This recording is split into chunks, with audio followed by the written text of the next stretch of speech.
If you notice a delay while watching live TV on YouTube TV, it's usually caused by network issues, buffering, or device performance problems. Here's how to fix it step by step. Step 1. Check your internet connection. Make sure your Wi-Fi is fast and stable. For high definition, you need at least 7 megabits per second. For 4K streaming, you should have 25 megabits per second or higher. Step 2. Restart the YouTube TV app. Close the app completely on your smart TV, Fire Stick, Roku, Apple TV, or mobile device, then open it again.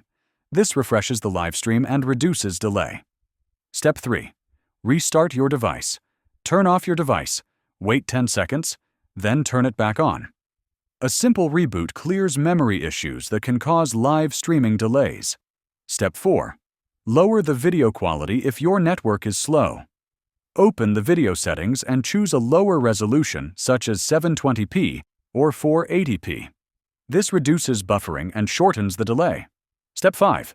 Clear the app cache. On Android TV or Fire Stick, open Settings, then Apps, then YouTube TV, then choose Clear Cache. On Roku, press Home 5 times, up once, rewind twice, and fast forward twice to reset the cache. On Apple TV or iPhone, delete the YouTube TV app and reinstall it. Step 6. Update your app and device software. Install any available updates for both your device and the YouTube TV app. Outdated software often causes delays and streaming issues. After following these steps, you should experience much smoother live streaming with little to no delay. If this helped you, like the video and subscribe for more helpful YouTube TV guides.